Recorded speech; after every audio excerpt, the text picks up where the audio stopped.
Kia ora everyone, welcome back to our next edition of Econ Talks. Gareth, we've had the latest decision out from the Reserve Bank, their October 2025 decision, and they've gone for it. They've gone for the big one, a 50 basis point cut to the official cash rate, taking it from what was 3% now down to 2.5%. The markets had been a little bit more sort of in between, tossing up between that 25 and 50 basis point cut, but the Reserve Bank has opted for that bigger shift. You saw a reaction in terms of interest rates, in terms of the currency markets. This was quite a big call in a sense, or feels like a big call, opting for a 50 basis point cut this late in the program, given that we had some 50s sort of front loaded towards the start of the cutting cycle. We'd moved down to 25s, we'd moved down to pauses. Now we're back to 50s. What was the sort of justification? How did the Reserve Bank, what are they seeing out there in the economy to require a 50 basis point cut? Yeah, obviously the biggest headline we've had over the last few weeks was the negative 0.9% quarterly result for GDP in the June quarter. And that was kind of the catalyst for us to expect a 50-point cut. But it was interesting that the bank did sort of dampen around the talk around that and say, well, some of that's just due to seasonal factors, which we think will reverse out in terms of just technical stuff around the numbers. They also interestingly talked about supply constraints for the likes of meat production and the manufacturing sector, which is not the sort of thing that you necessarily cut interest rates in response to, not at least not around the weak growth.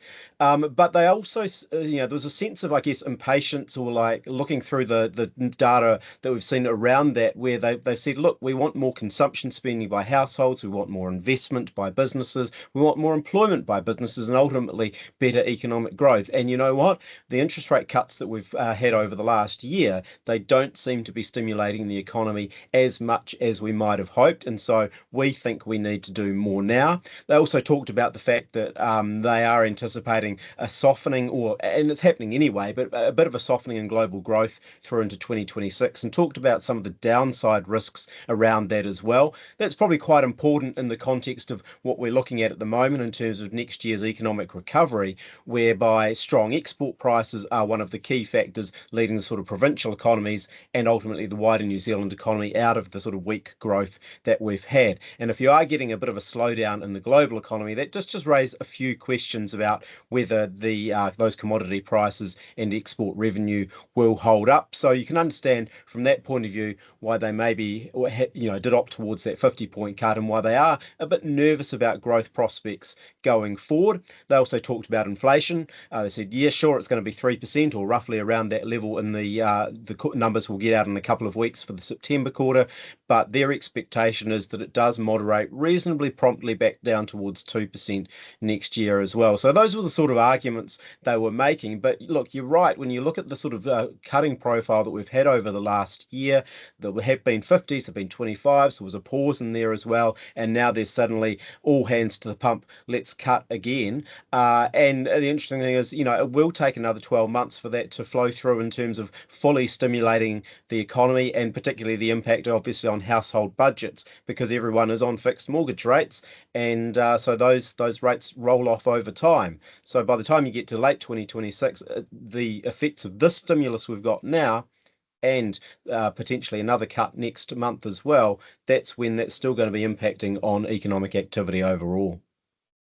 Which is interesting, right? I mean, I think the writing was on the wall a little bit for this decision. Infometrics was picking 50 and we got 50. Now, we're forecasting that not necessarily because we think if we were in the same position, we'd make that call. We sort of don't publish that expectation. We publish what the Reserve Bank, we think they will do. And we knew that last time they met, there was a vote, a 4-2 vote between going by 25 or by 50. So there were already some in the Monetary Policy Committee who were going, look, we need to do more, we need to go bigger, we need to go harder, and we need to do it now. And so that, coupled with all of the other economic data since then, it was sort of hard, I think, not to see where the Reserve Bank was going with that 50 call. Even though, let's be clear, economists, the market, they were a bit more of a toss-up. The challenge, I guess, that I've got with all of that, and a little bit of sort of real uncomfortableness sitting in the pit of my stomach, is are we trying to do too much too late in the game that is really going to be only hitting the economy in 12 months' time, when surely these interest rate cuts that have already come through or have are still filtering through into the system, into people's mortgage rates, they're, hitting now. The things that we've done in the last couple of days, they won't have an effect on households or the broader economy to the greatest degree, like you say, and for another year's time. So not until October 2026. And I guess, look, looking through all of that, there is, I guess, an argument that's been put forward of we need to stimulate the economy. We need to get things going a bit more. It needs a bit more of a jolt, and you might need a sort of very direct, very, I guess, express focus on support, a boost to the economy, something that sort of G's up economic activity. But the Reserve Bank's still focused on inflation. And I guess that's important to go back to, because really what this all suggests is, and the Reserve Bank's been pretty clear about this, their expectation is that inflation pretty quickly falls away back to that 2% midpoint around sort of this time next year, maybe a little bit later. Otherwise, they wouldn't be cutting. That's their view. Now, that's based on the idea that at the moment, spare capacity in the economy is large enough. There's a big enough gap between what businesses are doing and how much they could be doing before we generated inflation, that over time businesses shouldn't be able to raise prices to quite the same degree. They'll have to take more limited price gains because of that sort of pressure, and that over time, inflation will pull back. And I guess, look, the two things that make me uncomfortable there are, firstly, actual real inflation right here today, according to the figures that we're going to get out soon, is going to be around 3%. It's at the upper end of the Reserve Bank spectrum, and they're still cutting. In fact, they're now cutting more aggressively than they were before. That is a bit of a bold call to make. Any other time in New Zealand economic history, you'd be at this sort of inflation rate, and man, you'd be banging up interest rates like no tomorrow. Yes, in the past, and still at the moment, we know, looking through the data, that inflationary pressures do appear at least a bit more contained, from the point of view that it's not everything increasing in price at quite the same degree. It's not broad-based inflation, but it's uncomfortable at 3%. And the surveys and all those other expectations that inflationary pressures and similar are going to abate are sort of based on the same surveys that say that economic activity should be a whole lot better by now, because businesses, and to a degree households, not to the same degree, but a bit more, have been showing or saying over the last sort of 12 to 18 months that they're expecting better economic times. And clearly that hasn't really come through. So I guess that there is a little bit of trepidation here that, look, in a year's time, I do worry that we might have done too much to try and stimulate the economy. Inflation might be a little bit too hot, economic activity might be a little bit too hot, and we'll be back where we were before. All of that would put us in a position where surely you might need to raise interest rates. And look, I guess that might make sense. If you're trying to do a bit more now to really sort of jazz up the economy and provide a bit of a shot in the arm, once you've done that revving up, you can take a bit more of that support away. You might not need such supportive interest rate measures in a year's time. But again, it just makes me uncomfortable. I mean, with all that in mind, Gareth, where are we sort of thinking interest rates go in the future? Both the Reserve Bank sort of view, but also our thinking around the next sort of year and a half. Will things have to go up?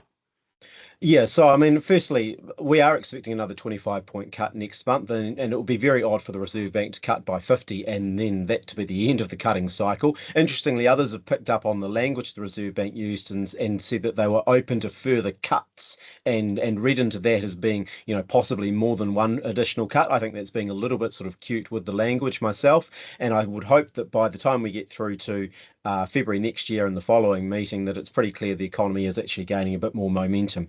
Come out to late 2026, we do think you do start to need to withdraw that stimulus from the economy and start to lift the OCR back up.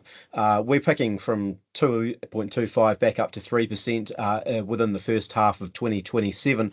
The risks that you've mentioned around inflation and growth just being a bit too hot at that point in time do point towards further upside risks. Look, if you lift the official cash rate back to 3%, you're only putting it back to around about neutral, and you're sort of taking your foot off the gas, but you're not putting your foot on the brake.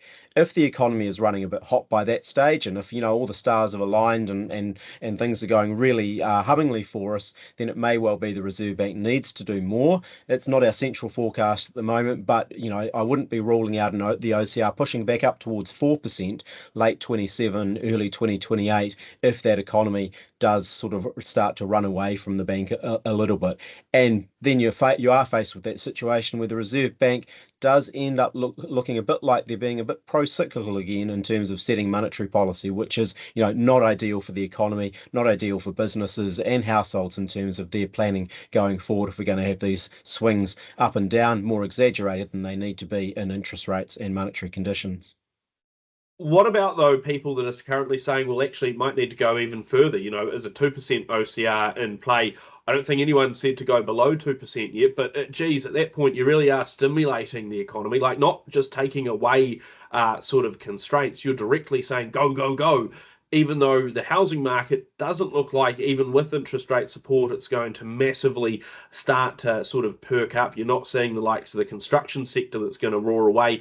Or again, if you do, surely that sort of points to even other more worrying sort of trends in the economy where you'll again have sort of not boom bust, but a bit too much sort of ups and downs. I mean, what's the risk factor on going even lower? Oh, yeah, look, I wouldn't rule it out. I think it would be a definite mistake by that point in time if you're taking the OCR down to 2%, whether it's in November or at the February meeting as well. I mean, I just think the economy, there is enough there in terms of those export prices, still at good levels for dairy and horticulture, even if they have softened a bit. Export volumes are generally doing okay as well. The housing market, you talk about the sort of softness there, and that is our forecast for the housing market to remain fairly stagnant, for construction activity not to lift a great deal either. And let's be honest, one of the last things we'd want in terms of the next economic cycle is for housing to start roaring away again, because affordability is still awful. And so, I think the Reserve Bank would be starting to risk doing that. You get those mortgage rates down, pushing maybe into the high threes if you keep on cutting, and that surely has to be a signal where people jump in and go, you know what, there's money to be made here, and that just wouldn't be a good outcome for us going forward. Look, tricky all around, both in terms of is there more to come from the Reserve Bank? Is there a lot more, not a lot more, one, two, something else? Do they have to raise in a year's time to try and withdraw some of that direct stimulus they're now applying to the economy? And if they don't, then that sort of suggests that the economy, again, that the neutral interest rate is surely below 3% if you're needing to get it more to below 2.5 to actually stimulate the economy and just keep it sort of level. We'll assess all of that, including the recent or coming up inflationary figures, which I think will tell us a little bit about the state of the economy and where things are going forward on one of our future editions of Econ Talks.